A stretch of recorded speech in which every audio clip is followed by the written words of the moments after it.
ओम नमः शिवाय। प्रभु जी, आज की कथा है महाभारत श्रृंखला में वन पर्व एपिसोड संख्या 140। अभी तक आपने सुना कर्ण के द्वारा इंद्र को कवच कुंडल दान में देना। अब कथा आगे। आज की कथा होगी यक्ष युधिष्ठिर की संवाद। आइए इस कथा को प्रारंभ करते हैं। वैशंपायन जी कहते हैं, पांडव एक दिन ब्राह्मण की अरनी लेने के लिए हिरण का पीछा करते करते वन में एक वट वृक्ष के पास पहुंचे और भूख प्यास से शिथिल होकर उनकी शीतल छाया में बैठ गए। तब धर्मराज ने नकुल से कहा, भैया तुम्हारे ये सब भाई प्यासे और थके हुए हैं, यहाँ पास ही कहीं जल या जलाशय के पास उत्पन्न होने वाले वृक्ष हो तो देखो। नकुल जो आज्ञा कहकर वृक्ष पर चढ़ गए और इधर उधर देखकर कहने लगे, राजन मुझे जल के पास लगने वाला बहुत से वृक्ष दिखाई दे रहे हैं तथा सारसों का शब्द भी सुनाई देता है, इसलिए यहाँ अवश्य पानी होगा। तब सत्यनिष्ठ युधिष्ठिर ने कहा, भैया तुम शीघ्र ही जाओ और तरकसों में पानी भर कर लाओ। बड़े भाई की आज्ञा होने पर नकुल बड़ी तेजी से चले और जल्दी ही जलाशय के पास पहुंचे। वहां सारसों से घिरा हुआ बड़ा निर्मल जल देखकर ज्यों ही पीने के लिए झुके कि उन्हें वह आकाशवाणी सुनाई दी, तात नकुल साहस न करो, पहले से ही मेरा एक नियम है, मेरे प्रश्नों का उत्तर दो, उसके बाद जल पीना और ले जाना। किंतु नकुल को बड़ी प्यास लगी थी, उन्होंने उस वाणी की कोई परवाह नहीं की, किंतु ज्यों ही वह शीतल जल पिया कि उसे पीते ही वे भूमि पर पड़ गए। नकुल को देर होते हुए देख कुंती नंदन युधिष्ठिर ने वीर सहदेव से कहा, सहदेव नकुल को गए हुए बहुत देर हो गई, अतः तुम जाकर उन्हें लिवा लाओ और जल भी लेते आओ। सहदेव भी जो आज्ञा कह के उसी दिशा में चले। वहां उन्होंने भाई नकुल को मृत अवस्था में पृथ्वी पर पड़ा देखा। उन्हें भाई के लिए बड़ा शोक हुआ, किंतु इधर प्यास भी पीड़ित कर रही थी। वे पानी की ओर चले।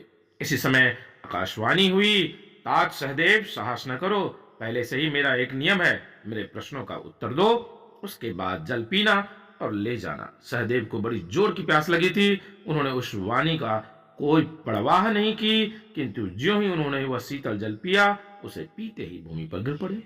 अब धर्मराज ने अर्जुन से कहा, शत्रुघ्न अर्जुन तुम्हारे भाई नकुल सहदेव गए हुए बहुत देर हो गया, तुम उन्हें लिवा लाओ और जल भी लेके आओ। तब अर्जुन सरोवर पहुंचे, किंतु वहां उन्होंने देखा कि जल लेने के लिए आए हुए उनके दोनों भाई मरे पड़े हैं। तब अर्जुन सरोवर पहुंचे, किंतु वहां उन्होंने देखा कि जल लेने के लिए आए हुए उनके दोनों भाई मरे पड़े हैं।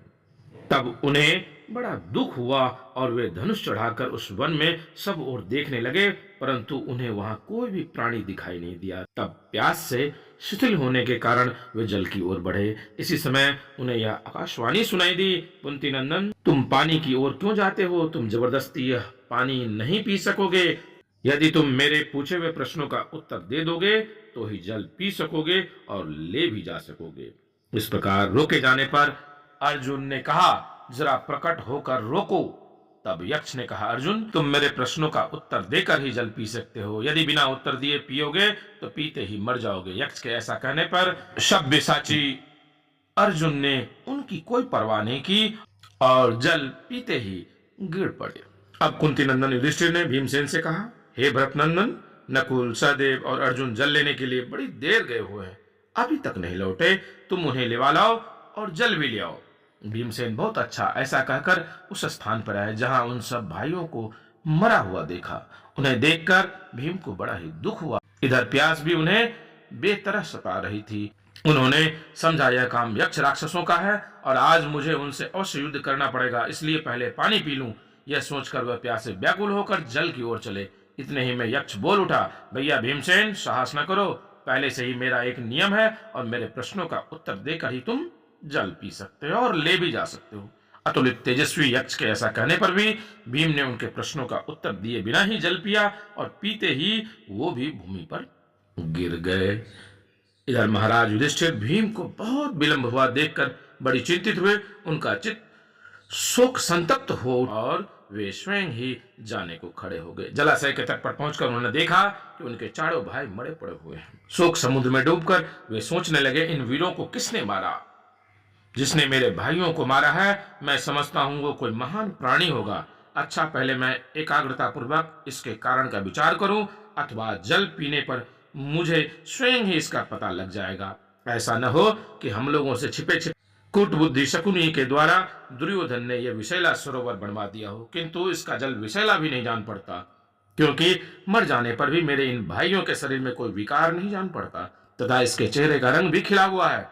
इनमें से प्रत्येक जल के प्रबल प्रवाह के समान महाबली इन पुरुष श्रेष्ठों का सामना भी साक्षात यमराज के सिवा और कौन कर सकता है। यह सब सोचकर वे जल में उतरने को तैयार हुए। उसी समय आकाशवाणी सुनाई दी। उसने कहा, मैं बगुला हूं, मैंने ही तुम्हारे भाइयों को मारा है। यदि तुम मेरे प्रश्नों का उत्तर नहीं दोगे तो 5 में तुम भी इन्हीं के साथ सोओगे। हे तात, साहस न करो, मेरा पहले ही से नियम है। तुम मेरे प्रश्नों का उत्तर दे दो, फिर जल पीना और ले भी जाना।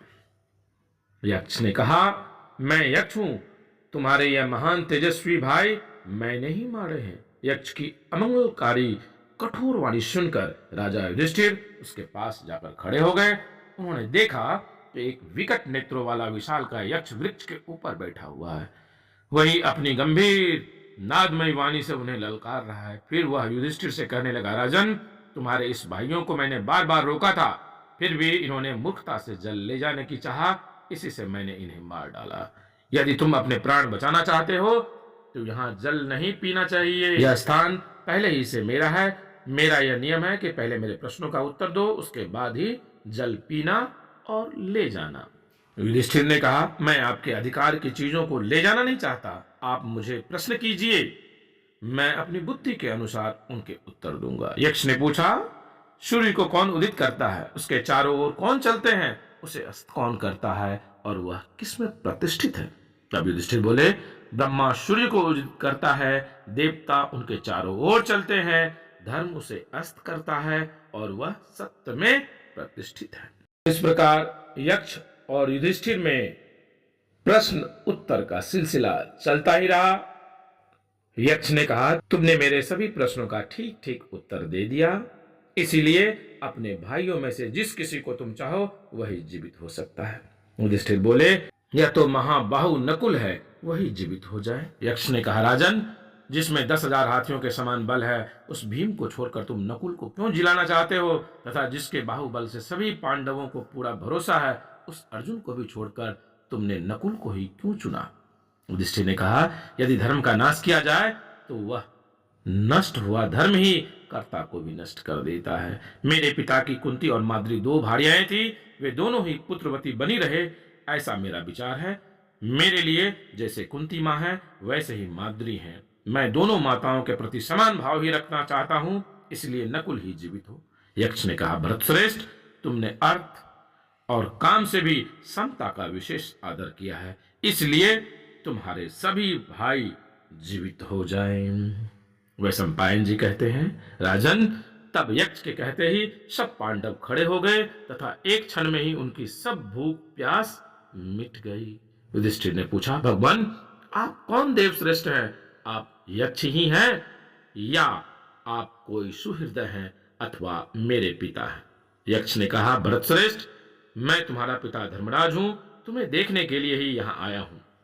तुम्हारा मंगल हो, मैं धर्म हूं और तुम्हारा व्यवहार जानने की इच्छा से ही यहां आया हूं। निष्पाप राजन, तुम्हारी समदृष्टि के कारण मैं तुम पर प्रसन्न हूं। तुम अभिष्ट वर मांग लो, जो मेरे भक्त हैं उनकी कभी दुर्गति नहीं होती। युधिष्ठिर ने कहा, भगवान, पहला वर तो मैं यही मांगता हूं कि जिस ब्राह्मण के अरणि सहित मंथन काष्ठ को मृग लेकर भाग गया, उनकी अग्निहोत्र का लोप न हो।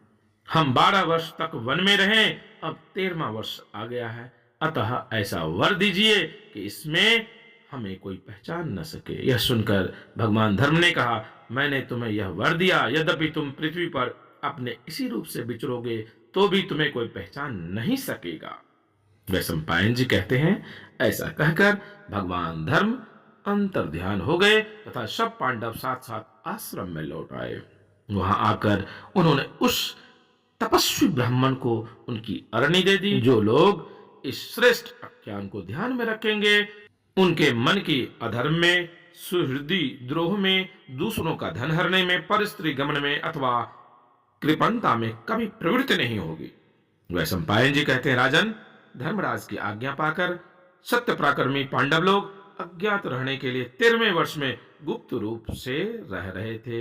वे सब बड़े नियम, व्रत आदि पालन करने वाले थे। एक दिन वे अपने प्रेमी वनवासी तपस्वियों से कहा, अब हमारे अज्ञातवास का 13वां वर्ष शेष है, इसमें हम छिप कर रहेंगे। आप हमें इसके लिए आज्ञा देने की कृपा करें। दुरात्मा दुर्योधन, कर्ण और शकुनी ने हमारे पीछे गुप्तचर लगा दिए हैं, अतः अब हमको किसी दूसरे राष्ट्र में जाना होगा, अतः आप हमें प्रसन्नता से अन्यत्र जाने की आज्ञा प्रदान करें। तब समस्त वेद वेत्ता मुनि और यत्नियों ने उन्हें आशीर्वाद दिए और उनसे फिर भी भेंट होने की आशा रखकर वे अपने अपने आश्रमों को लौट गए। फिर धौम्य के साथ पांचों पांडव खड़े हुए और द्रौपदी के सहित वहां से चल दिए। दूसरे ही दिन अज्ञातवास आरंभ करने के लिए आपस में सलाह करने के लिए बैठ गए। प्रभु जी, आज की कथा तो यहीं विश्राम देते हैं, साथ ही वन पर्व की समाप्ति भी होती है। शीघ्र मिलते हैं अगले वीडियो में, तब तक के लिए ओम नमः शिवाय।